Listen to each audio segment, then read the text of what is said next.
It feels like last week never ended. Live from New York City this morning. Good morning, good morning. Equity futures positive 0.33%. The countdown to the open starts right now. Everything you need to get set for the start of U.S. trading. This is Bloomberg, the Open, with Jonathan Ferro.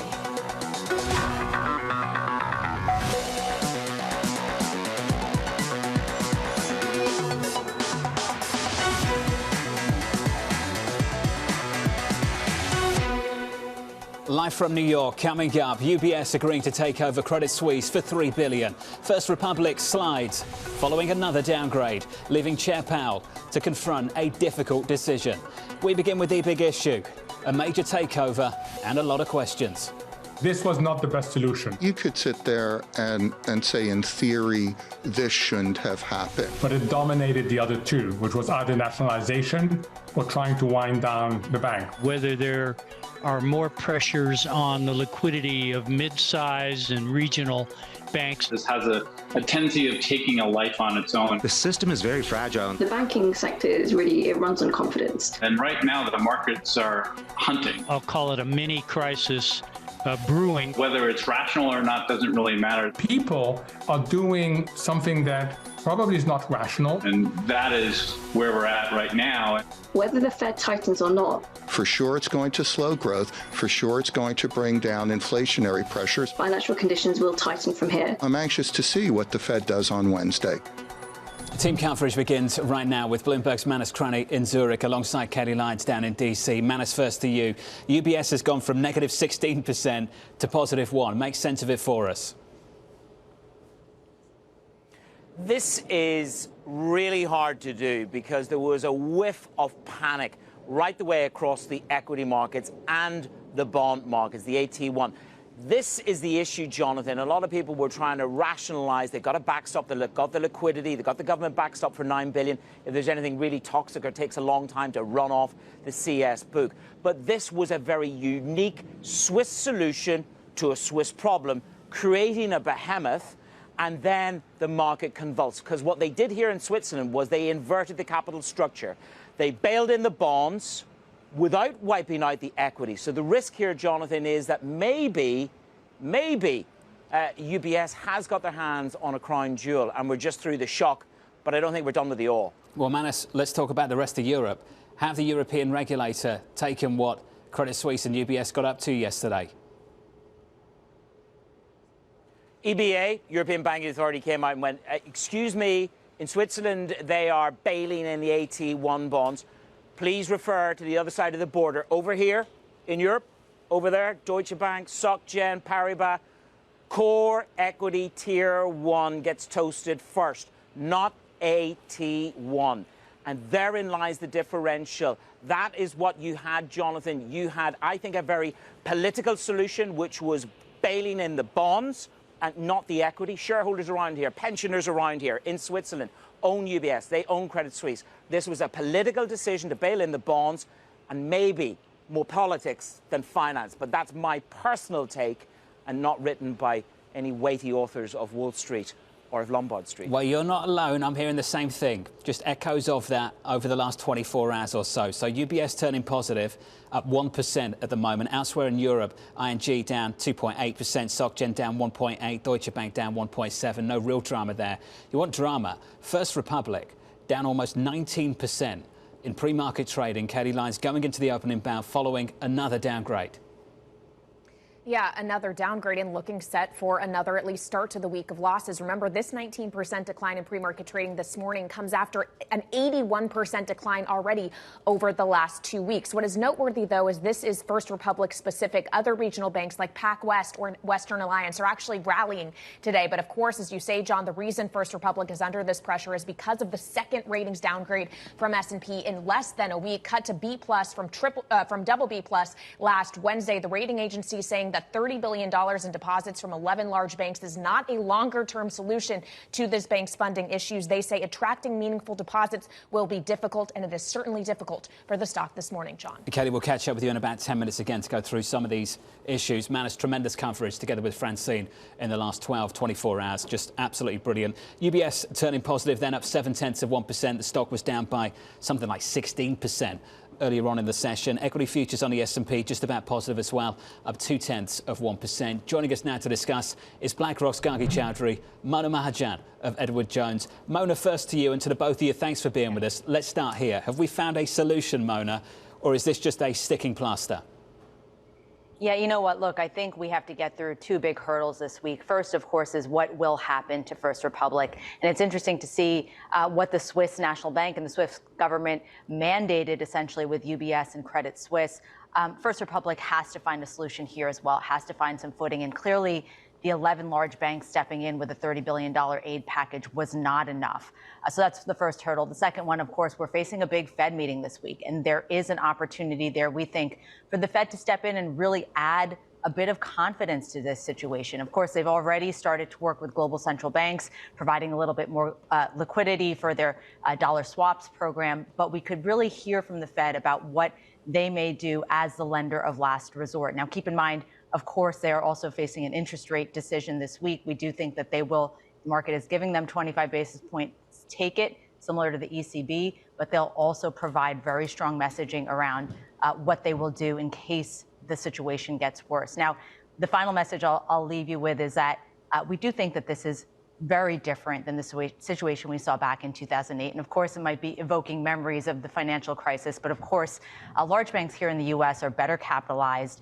They have more diversified revenue streams. They are more regulated, and balance sheets are looking much better. So very different situation, we think, not necessarily as a systemic a risk that we saw back then. So a better situation broadly, but we need to see some backstops in place in the weeks ahead. But still, if we're spending Sunday evenings waiting for solutions to banking problems, you know we're not in a good place, are we? That's where we were again yesterday. First Republic on Friday. 11 banks put together $30 billion, deposited in First Republic, and still that drops 33%. In the pre-market, it's down about 19% right now.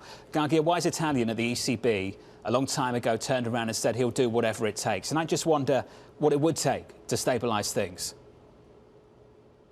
Good morning, John. It's great to be here. Thank you for having me. So I think, first of all, a little bit of time. I think this is just the beginning in terms of us beginning to figure out the broader ramifications of everything that we've learned over the last 10 days. So, for example, this is just the beginning of us trying to make sense of how systemic this can get. I think there is more pain to be felt for regional and smaller banks, for sure. I think that's also going to lend itself to lower credit growth in the economy, which of course is then going to mean that there's going to be slower growth in the US economy for the quarters ahead. So while we've obviously had some good news, especially it's been incredible to see the rapid response that the Fed has been able to generate so far. Last weekend, overnight, the news on the currency swaps, I still think it's too early for us to say that the bottom of the equity market is here, because we're still going to get a lot more regulatory changes, especially in the banking system. So Goldman say pause. They say this: we expect the FOMC to pause at its March meeting this week because of stress in the banking system. Mona, what do you say?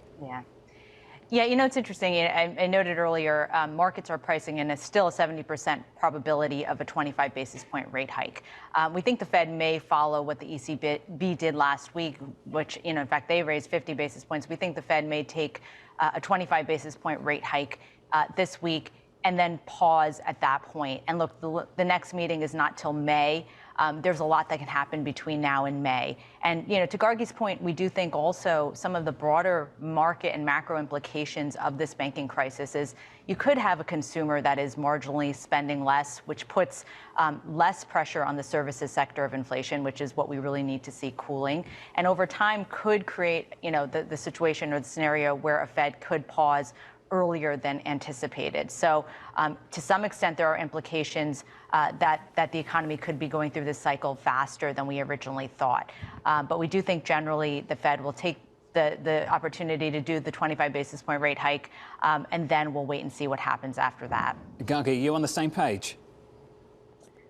So I think the Fed has to do what we all did this weekend: compartmentalize, compartmentalize, compartmentalize. So think about telling the market about the policy toolkit that they have in hand to deal with inflation, right? So inflation still, we saw this past week, 0.45% on core. That's a very strong number. And the policy tools, such as raising rates by 25 basis points, which is my expectation, is a very good tool for that. But on the other side, they also have liquidity tools, which are not the monetary policy tools. So differentiating between the tools they have for fighting inflation and the tools they have for supporting the liquidity situation in the banking system are different. And I think Chair Powell will get an A+ if he's able to communicate that, just like Christine Lagarde did. So yes, I do think they are going to raise 25 basis points, and they should. And at the same time, to Mona's point, I think this might mean a lower, higher for longer. So if you were sitting and thinking that we might need to go to 6%, perhaps we've brought that down a little bit. But inflation is still here. They haven't won that battle yet. So this week is definitely a go on 25 basis points. What I think is much more important, or what I'll be focusing on, is how they are guiding us to the years ahead, and even for their terminal Fed funds rate. So are they going to move their dots a little bit higher for the remainder of 2023? I think that's a tougher call. I still think they will move that higher for 2023, and then show a decline in rates for 2024 and 2025, and neutral probably remains unchanged. I've got no idea how you put together any kind of forecast beyond next week. No idea whatsoever. Citi's trying to do it. But they have to. Andrew Hollenhorst is trying to do it as well. They say the FOMC will hike 25, 475 to 5, raise the 23.25 to 525 to 550. I remember back in the pandemic when they binned the SCP, threw it in the trash and didn't bother publishing one. I'm not saying they're going to do that this time around, just saying it might be an option if they're all totally clueless. You said something interesting, Gagi, a few things actually, as always. You mentioned compartmentalize. I just wonder whether policy is truly in conflict. Given what's happening in the banking situation right now, a lot of people just think that's going to lead naturally now, inevitably, to tighter lending standard and tighter financial conditions. Why don't that just do the work for them? I think it will, but it'll take some time. And in that time, inflation is still at 5.5%. So to my second point that I had made earlier around rates are still going to stay high, but perhaps not as high as we had thought the beginning of March.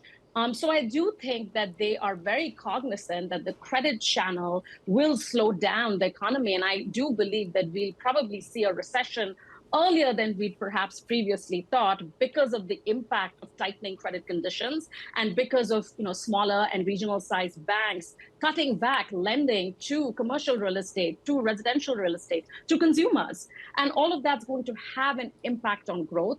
But I don't think that the inherent problem of inflation being at 5.5%, inflation projecting, I think they'll project to inflation being at about 3.5 or 3.6% by the end of this year. And I don't think that problem is solved if they pause right here, right now. So go the 25, wait and watch what happens. And at the same time, make sure that we investors know that there's a lot of liquidity provisions at play if there's further systemic issues that evolve from here on in the banking system. Gagi, where does that leave your call on treasuries? Bonds are working.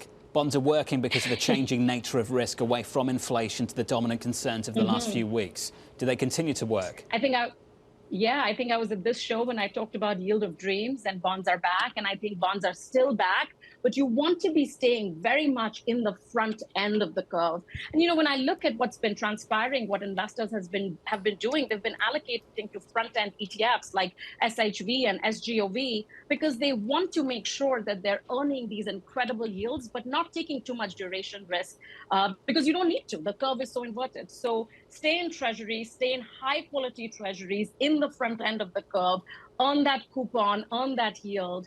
And actually, we're changing our call a little bit. My team and iShares Investment Strategy, we're changing our call on where you want to be in the equity markets. We had previously thought that, you were supposed to be in the value sectors, but now we're changing that call and telling investors that quality So the quality of your balance sheets are going to make the most difference now. So gravitate to quality and gravitate to minimum volatility. Don't be a hero here. Have, sort of lower risk, but when you have the risk, have it in fixed income front end, have it in quality companies, and stay lower volatility. Gargi, wonderful to see you. As always, I know you've got to run. Gargi Chowdhury there. Mona Mahajan's going to be sticking with us to work through some of these issues. Thank you. Equity futures positive 0.4% on the S&P 500. Let's get you some stocks on the move ahead of the opening bell. Is Abby. Well, John, let's start with and stick with where the drama is. And this is, of course, Credit Suisse and UBS. Credit Suisse, the ADR absolutely plunging, trading below $1 following shares in Europe, down 55% in the pre-market, simply stunning. UBS, on the other hand, as you all have been talking about, reversing its as much as 16% plunge earlier. All of this as UBS is coming in with that $3 billion bid, highly politicized, as Manus Cranny was talking about. So big trading action there. But we're not having a lack of drama here in the U.S. either, as you were talking about earlier with Kaylee. We have the shares of First Republic plunging once again, now down more than 80% since the Silicon Valley bank crisis was unveiled. This is as S&P cuts First Republic's rating once again deeper into junk territory, warning that the $30 billion rescue certainly doesn't solve everything for First Republic. On the other hand, PacWest, a bit of a recovery, up 17%, and then New York Community Bank Corp soaring up 34% as they are said to pursue a deal to buy Signature Bank here in New York. John. Abby, thanks for that. Much more from Abby around the opening bell. Coming up, another downgrade weighing on First Republic. The company has made incredible profits over the years. Its credit quality is superb, but they have the mismatch on the assets versus the liabilities, which is what everybody's concerned about. We need to see where those deposit levels are. That conversation up next.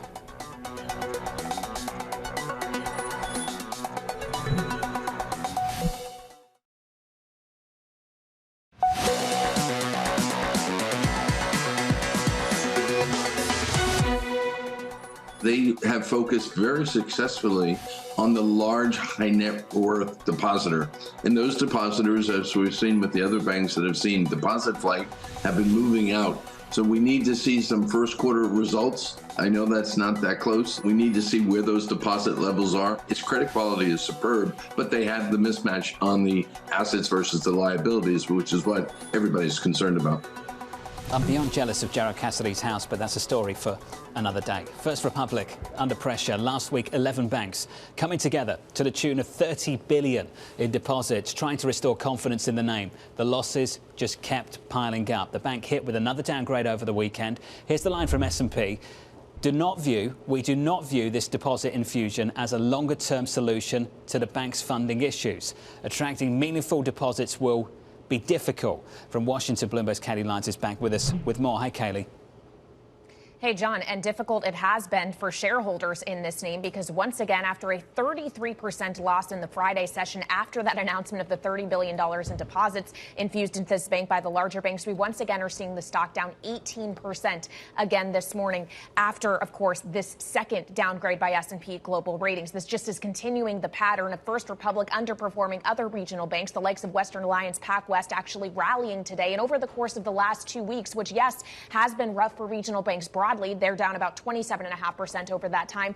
First Republic down 81%. Its losses have been far greater. And this is because this is a bank that is seen as having higher concentration risk among its depositor base, similar to what we saw with Silicon Valley Bank and Signature, which, of course, are the two banks that have failed. So it raises a question of what the future of this bank may be. Does it need to be bought? Could we see it put into receivership? These are the kind of questions we are asking. All of that said, this may be seen as a idiosyncratic story rather than one of broader systemic risk, because if you take a look at their 2046 bond yield, 8%, yes, it has spiked dramatically over the course of the last several weeks. Still, though, that is far from distressed territory. So the credit market may be telling you that this is not contagion risk, at least at this point, John. Kelly, thanks for that. Mona Mahajan back with us for a final thought. Mona, that word, idiosyncratic. So last week, SVB, we were told it was idiosyncratic. Signature Bank, the same thing. Credit Suisse, problems for years. Do you take note of that, or do you see a much broader, bigger problem here? Yeah, look, I think right now, markets are worried about the unknowns and what they really don't have their hands around. And so I think, first of all, we have to be a little bit cautious in the weeks ahead. We have to see the fallout, not only from what could happen with Credit Suisse and UBS, but what's happening with the regional banking system here in the U.S. I would take note that this week's Fed meeting, as we noted earlier, could be really clarifying in that Jerome Powell has the opportunity to step up and talk about how the Fed can be this lender of last resort, how they can provide a little bit of liquidity and a backstop to the regional banking system. Overall, we do think that when all is said and done, over time, these should become, or these will probably be idiosyncratic stories and not become systemic issues. But only time will tell. And I think in the interim, there will be volatility. Some of the defensive posturing we're seeing in the markets, we think could persist in the near term. But over time, we think the economy will go through a downturn and recovery process. And the opportunities that are forming could be interesting both in the equity space and the bond space. So sit tight for now. That defensive posturing near term makes sense. But over time, think about the opportunities. What are the opportunities in equities right now?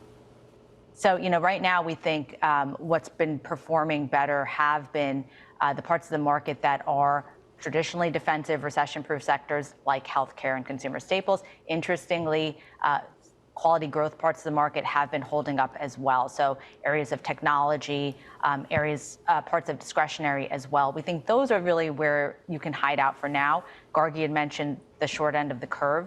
That's been working as well. Over time, when the economy does go through a bottoming and recovery process, markets will look ahead to a recovery playbook. We started to get that a little early this year, but areas like small caps, like your more cyclical parts of the market, like international markets, those are the things you want to keep in mind as the opportunities, probably more towards the 6 to 12 months ahead. So we think near term defensive, short end of the curve, as well as your defensive and quality growth parts of the market, but longer term, think about your recovery playbook. The script has flipped, I think, about 3 or 4 times, and we're not even through the whole of Q1. Mona Mahajan, Mona, thank you.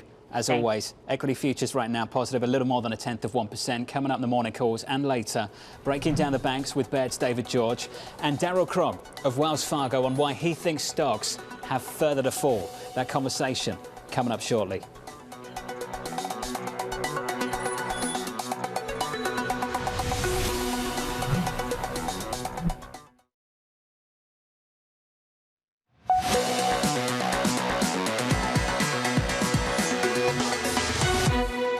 With all the banking turmoil, easy to forget that we're actually coming off the back of a week of gains on the S&P 500. On the Nasdaq as well, on the S&P, futures pushing on by 0.2%. The Nasdaq 100 last week up almost 6%. This morning, negative about 0.2%. That's the opening bow. Switch at the board and get to the bond market. Another rally in treasuries, yield to lower by a couple of basis points on a 10-year, 340. A handful of basis points on a 2-year through much of this morning. On a 2-year right now in America, your yield comes in a couple of basis points on a 2-year right now, 381. Elsewhere, euro dollar positive 0.5%, 107.22 to about 107. Off the back of the moves we've seen from the Swiss authorities overnight. UBS positive by 3%. I'll come back to that story later. And crude down again by 0.7% to 66.29. About 30 seconds into the session, your equity market opens higher, positive on the S&P by a little more than 0.1%. One stock to watch at the open is First Republic. Shares extending record losses as the bank gets its second downgrade in a week. For more, Bloomberg's Kelly Lyons has more. Hey, Kaylee.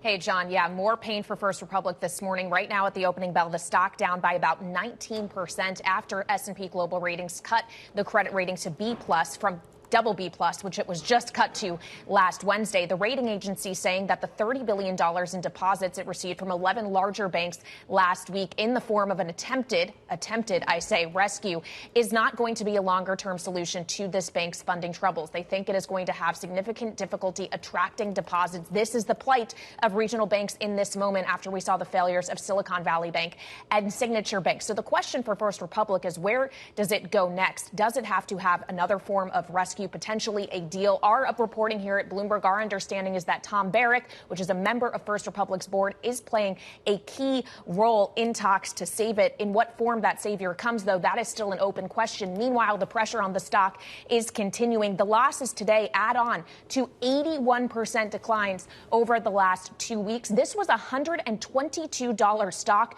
2 Mondays ago, John. On this Monday morning, it is trading at $19 a share. Said the same thing a couple of times in the last 24 hours. Remarkable. Kaylee, thank you. Thank you for that. Elsewhere in the regionals, some big moves in the other direction. Abby has more. Hey, Abby. Hey, John. Yeah, it's really pretty incredible because despite those continued woes for First Republic, we do have the regionals really putting together a rally today here on the morning. The KRE, that regional banking ETF, up more than 1%. And Western Alliance is really popping. B of A saying that their deposit trends appear to be stabilizing. So that's good news. And New York Community Bank Corp, that stock is up 36%. On the open, it had been up 40%. A record open for that regional bank on the possibility that they are going to buy Signature Bank. You typically don't see the acquiring stock going up so much, but perhaps that's a proxy for Signature Bank since it was shuttered. Now, relative to the bigger banks, they are also rallying on the day. That's why we have this KBW Bank Index, which is a bit of a blend between the big banks, the money center banks such as JP Morgan, B of A, Citigroup, up 23%, being helped just a little bit this morning with those big banks up at this point up about 2% or so. The volatility, though, John, it's likely to stick around. But something important to remember, it could be to the upside or the downside. What we're looking at here in the top panel is the KRE and its implied volatility on a 10-day basis in yellow, popping sky high. Relative to the bottom panel, it's the same deal, but for the BKX. You can see that for the BKX, or that KBW Bank Index, that blended bank index, volatility flattening out. But for the regional banks, it's still going higher. But again, volatility can go back in both directions. So today we're seeing a bit of a mixture there. Abby, thanks for that. Staying on top of the bank moves. We were staying on top of the bank moves through the whole weekend. The drama around Credit Suisse, UBS finally sealing a deal for around $3 billion. You might have been spooked if you woke up early this morning as a shareholder of UBS, down 16% at one point, positive almost 4.6% right now. Shanali Basak has more. Hey, Shanali. John, you have to think about the coordinated responses you saw after the deal was announced. There are a lot of worries about UBS taking on this massive bank. However, you do have those assurances from the Swiss central bank that make it a little bit easier. It turns out every 10 to 15 years as we keep going through this, it gets easier for the central banks to respond. Now, I want to actually talk really quickly here about the COCOs here, the AT1 securities, because that's where a lot of the infighting was. The fact that they were wiped out, the fact here that the ECB has come out and said that common equity holders are really the first in line here to bear losses, stems some of the pains in the market that we saw. Investors are starting to think a little bit long term, but remember, there is a lot of pain still under the surface. Other banks are still across Europe facing some downward pressure in their stocks, bonds as well. It is early days yet as we think about what this deal means for global markets. The Bank of England's had to come out and address the same issue literally in the last couple of minutes. Shanali, what's changed for you after this weekend? Counterparty risk. You have to think about the last couple of weeks and just how much pain the hedge fund community and the subsequent trading desks that banks have already felt. Banks have limits, John, on credit lines that can be extended to every client. Credit is tightening up with one globally systemic bank out of the picture here. There were a lot of people who stuck with Credit Suisse to make sure that they could still kind of have some firepower here. There are ripple effects that are beyond the obvious that will take some time to see how they'll feed into the market. UBS up 5% right now. Shanali, tremendous work as always. Thank you. Dan Iverson of PIMCO said it to us last week. Multi-month process. Not a couple of days, not a one-weekend solution. Got to work through a multi-month process here. I'm pleased to say that joining us now is David George of Baird, a constructive voice on the regionals. David, wonderful to catch up with you again, and thanks for being with us. You say regional banks offer the best risk-reward in years. Walk me through why, David. Well, it's good morning, John. Hope you had a great weekend. Great to be on. We think that this is the best setup that we've seen since the financial crisis for the bank stock group. And the financial crisis was an actual crisis. This, in our view, is not a crisis. This is a couple of select institutions with very non-granular deposit bases, which really is the antithesis of most of the major banks that have very granular funding, very sticky funding. And I think over time, as the dust settles, the quality of these deposit franchises, especially for the larger regional banks are going to shine through, and I think it's resulting in an epic opportunity on the long side. David, if it is so idiosyncratic, why are mid-sized banks over the weekend asking the FDIC to insure all deposits for 2 years? Do you get the sense that maybe it might be worse? It certainly could be. Look, there's a lot of panic, and when you see $40 billion move out of a bank in a day, it gets people's attention. And I'm sure there are a lot of clients are calling their banks thinking about what should they be doing with their liquidity. And I think a raising of the limit would probably stem some of that. So it's not particularly surprising. It wouldn't surprise me to see the FDIC take the limits up. But again, we're just in a period with a lot of panic, and we're trying to keep our heads cool and just look at the stocks and look at the valuations. And they really have not been more compelling than they are today, in our opinion. Senator Warren was talking about 1 million, 2 million, 3 million. Do you have a number in mind, David, on what really addresses the issue? It's a dangerous game to get into. I think 500 to $1 million would be a reasonable start and would probably stem a lot of these fears.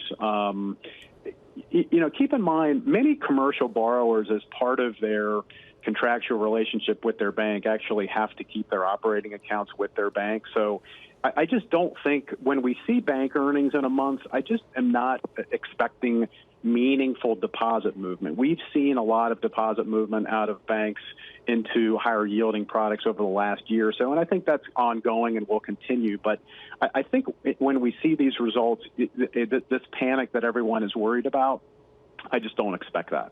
David, I don't know if you can speak directly to First Republic, but just to raise what's happening right now, we're down about 14%. You saw the move last week, 11 banks come together, 30 billion in deposit into the institution. Not enough to address it on Friday, down more than 30%.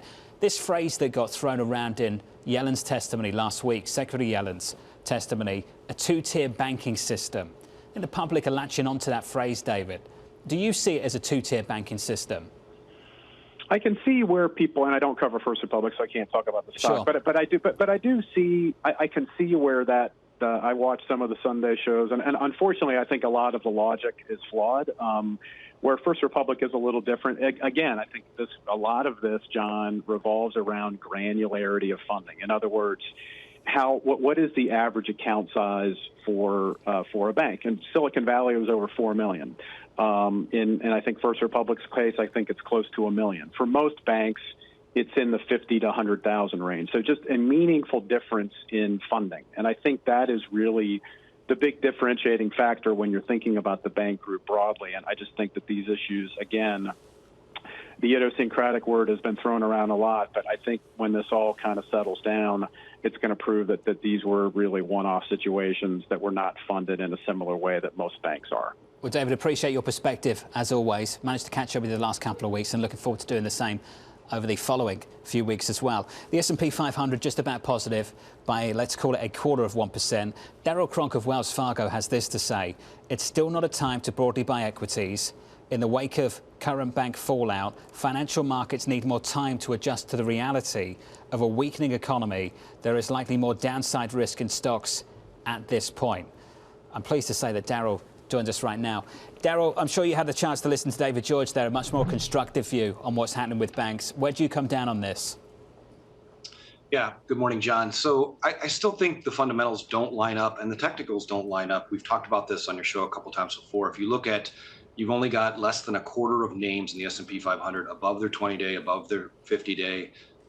We're at a lower percentage above the 200-day than we were back at the December lows when the indice was around 3750. So this is an old-fashioned gunfight at the OK Corral right now between the bulls and the bears. And the bulls are looking at it from cash-rich, balance sheets, things like technology, discretionary, and some of the comm services. And the bears latched on to, of course, banks and financials, energy, REITs, and healthcare right now. And they're both fighting it out very hard to see who's going to win. We're still below the 200-day moving average. That's, as I said in my notes, that's where accidents happen typically. So I think the preponderance of evidence still suggests there's probably more downside here than upside. Darryl, at the end of the day, I don't think this comes down to what I think you think. David George was on moments ago giving a really constructive view of things. There's an analyst really in the weeds, knows his numbers. I'm not sure the public sees it that way. Darryl, they're not looking at it at that level. They're just saying, OK, what's the name of my bank? Is that systemically important? I'm not sure. I'm going to open an account with B of A, JP Morgan, Citi, take your pick. Darryl, how do we resolve that? Yeah, I think, look, we've jolted depositors here, right? And injured their psyche a little bit. And so they're going to naturally react to that. And we're seeing it in some of the flow and everything else. So I think that will settle down, to be honest, John, at some point. I don't disagree with the prior speaker saying, look, this is a little bit, when you get into banking crises, they're almost always about confidence and liquidity and maybe less about valuation and asset levels. That's true of today's level.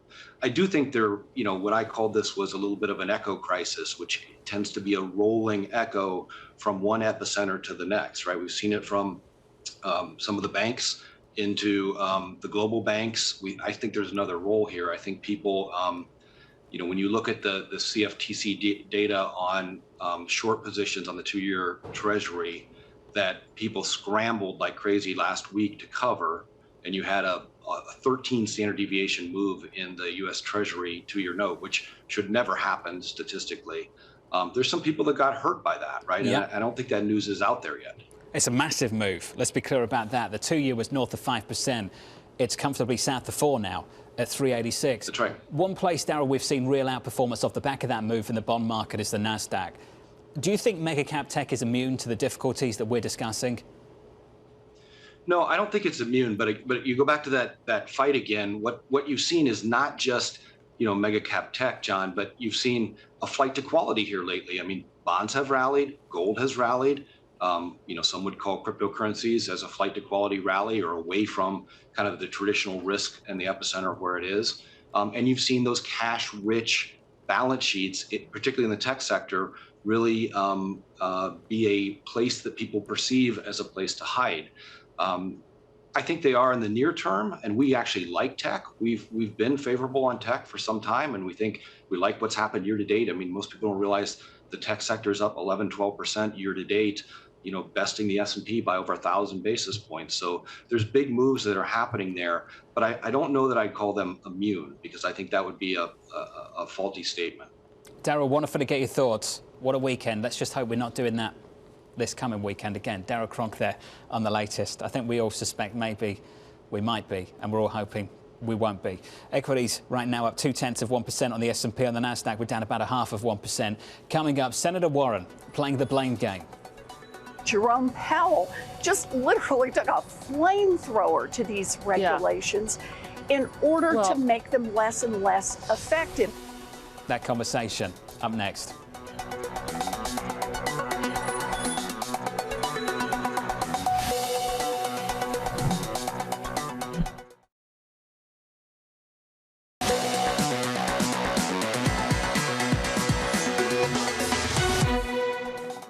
The Federal Reserve Bank and Jerome Powell are ultimately responsible for the oversight and supervision of these banks. Jerome Powell has said that all he wants to do is lighten regulations on the banks. I opposed him as chairman of the Federal Reserve Bank precisely for that reason. Jerome Powell just literally took a flamethrower to these regulations in order to make them less and less effective.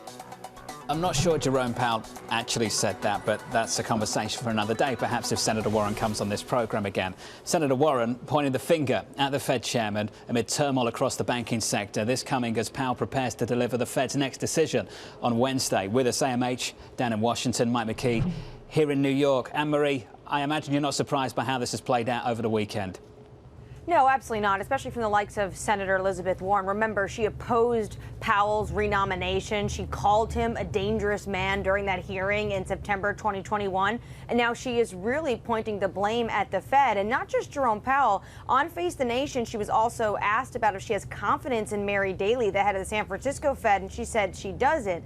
The other conversation from Elizabeth Warren, the senator of Massachusetts, over the weekend, Jonathan, was how she said that she would be in favor of lifting this FDIC insurance threshold. The question is as to how high. And the backdrop to that conversation is the fact that you have a coalition of these mid-sized banks asking regulators to do just that, lift that insurance threshold for the next 2 years, because they say this would stabilize some of this exodus, the deposits they're having out of these small regional banks into the bigger banks. But so far, Jonathan, right now, this is just a debate. I can hear the sound of silence coming from behind you, the White House. Anne-Marie, where are they on this?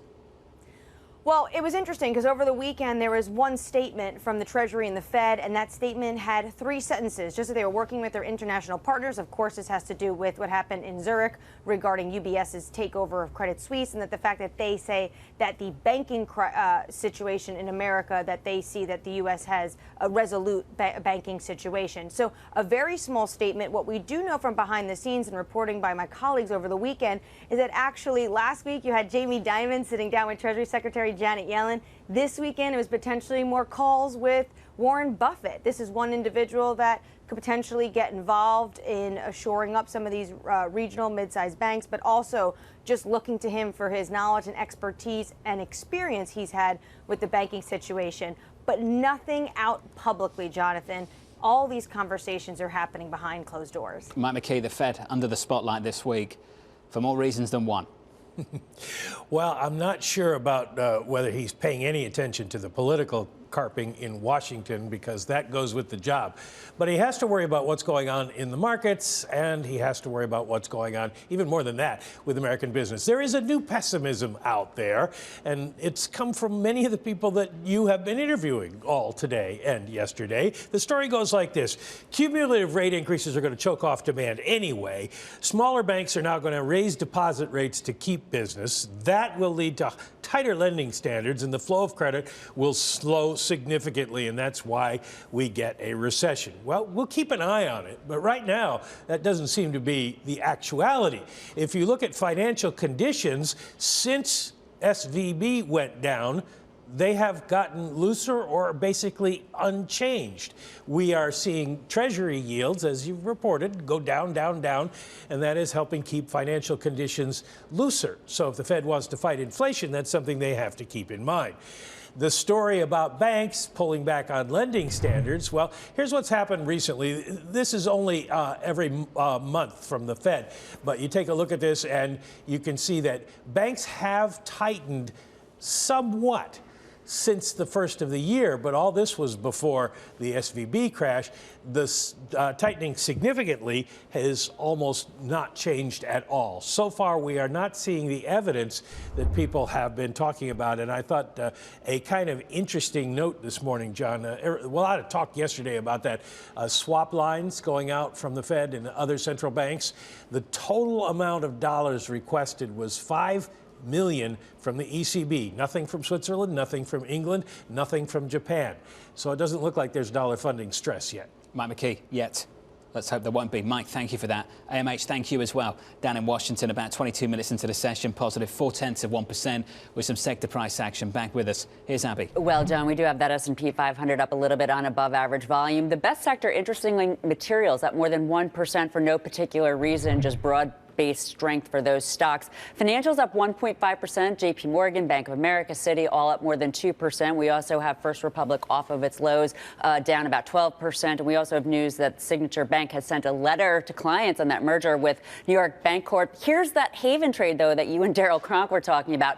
Tech and crypto. It makes no sense to me, but there it is, John. Big gains over the last week. Abby, thanks for that. Your trading diary up next. Chairman Powell just a few days away.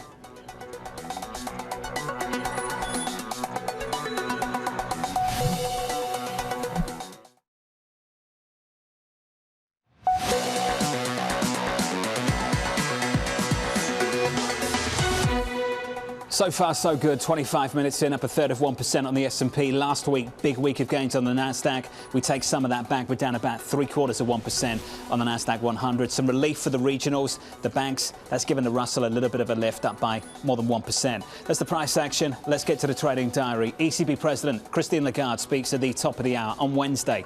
The main event, a Fed rate decision and Chairman Powell news conference. Plus, Secretary Yellen heading to Capitol Hill once again. Rate decision from the BOE, the Swiss National Bank, all coming on Thursday, along with another round of jobless claims as well in the US. And finally, rounding out the week with durable goods and PMIs on Friday. Looking ahead to Chairman Powell. A lot of people looking for 25. looking for a pause. Barclays, Credit Suisse, Goldman looking for a cut still. Nomura. More coverage still to come this week from New York. This was the countdown to the open. This is Bloomberg.